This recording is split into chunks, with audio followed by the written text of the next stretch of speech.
But tell me, speak again, thy soft response renewing, what makes that ship drive on so fast? What is the ocean doing? Still as a slave before his lord, the ocean hath no blast. His great bright eye most silently up to the moon is cast, if he may know which way to go, for she guides him smooth or grim. See, brother, see, how graciously she looketh down on him. But why drives on that ship so fast, without or wave or wind? The air is cut away before, and closes from behind. Fly, brother, fly, more high, or we shall be belated. For slow and slow that ship will go, when the mariner's trance is abated. I woke, and we were sailing on as in a gentle weather. 'Twas night, calm night, the moon was high, the dead men stood together. All stood together on the deck for a charnel dungeon fitter. All fixed on me their stony eyes that in the moon did glitter. The pang, the curse with which they died had never passed away. I could not draw my eyes from theirs, nor turn them up to pray. And now this spell was snapped. Once more I viewed the ocean green, and looked far forth, yet little saw of what had else been seen. Like one that on a lonesome road doth walk in fear and dread, and having once turned round walks on and turns no more his head, because he knows a frightful fiend doth close behind him tread. But soon there breathed a wind on me, nor sound nor motion made. Its path was not upon the sea in ripple or in shade. It raised my hair, it fanned my cheek like a meadow gale of spring. It mingled strangely with my fears, yet it felt like a welcoming. Swiftly, swiftly flew the ship, yet she sailed softly too. Sweetly, sweetly blew the breeze, on me alone it blew. Oh, dream of joy, is this indeed the lighthouse top I see? Is this the hill, is this the kirk, is this mine own country? We drifted o'er the harbour bar, and I with sobs did pray, oh, let me be awake, my God, or let me sleep alway. The harbour bay was clear as glass, so smoothly it was strewn, and on the bay the moonlight lay, and the shadow of the moon. The rock shone bright, the kirk no less, that stands above the rock. The moonlight steeped in silentness the steady weathercock. And the bay was white with silent light, till rising from the same, full many shapes that shadows were, in crimson colours came. A little distance from the prow those crimson shadows were. I turned my eyes upon the deck. Oh, Christ, what saw I there? Each corse lay flat, lifeless and flat, and by the holy rood, a man all light, a seraph man, on every corse there stood. This seraph band each waved his hand, it was a heavenly sight. They stood as signals to the land, each one a lovely light. This seraph band each waved his hand, nor voice did they impart. No voice, but oh, the silence sank like music on my heart. But soon I heard the dash of oars, I heard the pilot's cheer. My head was turned perforce away, and I saw a boat appear. The pilot and the pilot's boy, I heard them coming fast. Dear Lord in heaven, it was a joy the dead men could not blast. I saw a third, I heard his voice, it is the hermit good. He singeth loud his godly hymns that he makes in the wood. He'll shrieve my soul, he'll wash away the albatross's blood.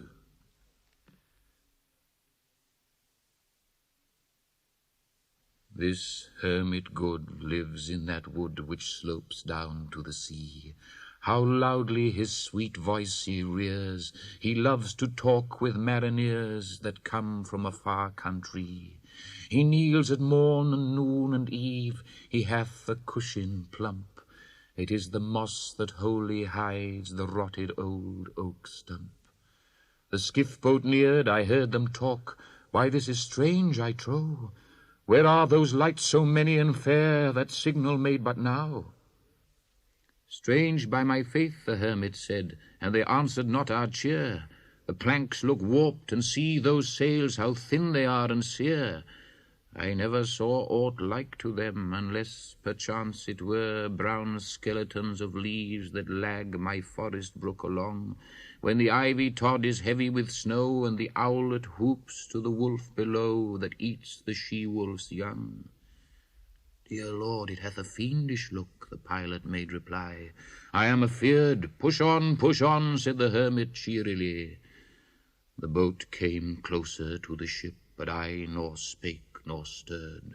The boat came close beneath the ship, and straight a sound was heard. Under the water it rumbled on, still louder and more dread. It reached the ship, it split the bay, the ship went down like lead.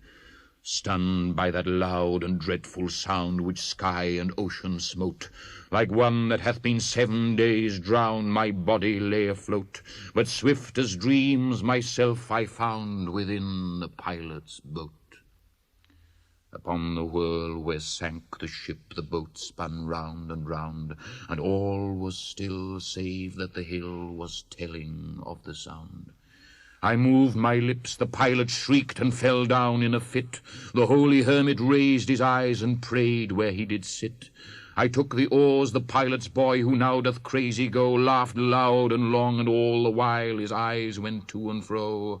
Aha, quoth he, full plain I see, the devil knows how to row. And now all in my own country I stood on the firm land. The hermit stepped forth from the boat, and scarcely he could stand. Oh, shrieve me, holy man! The hermit crossed his brow. Say quick, quoth he, I bid thee say, what manner of man art thou? Forthwith this frame of mine was wrenched with a woeful agony, which forced me to begin my tale, and then it left me free. Since then at an uncertain hour that agony returns, until my ghastly tale is told. This heart within me burns. I pass like night from land to land. I have strange power of speech. That moment that his face I see, I know the man that must hear me. To him my tale I teach. What loud uproar bursts from that door? The wedding guests are there. But in the garden bower the bride and bridemaid singing are. And hark the little vesper bell, which biddeth me to prayer. O wedding guest, this soul hath been alone on a wide, wide sea. So lonely 'twas that God himself scarce seemed there to be. Oh, sweeter than the marriage feast, 'tis sweeter far to me to walk together to the kirk with a goodly company, to walk together to the kirk and all together pray, while each to his great Father bends, old men and babes and loving friends, and youths and maidens gay. Farewell, farewell, but this I tell to thee, thou wedding guest. He prayeth well who loveth well both man and bird and beast. He prayeth best who loveth best all things both great and small. For the dear God who loveth us, he made and loveth all. The mariner whose eye is bright, whose beard with age is hoar, is gone.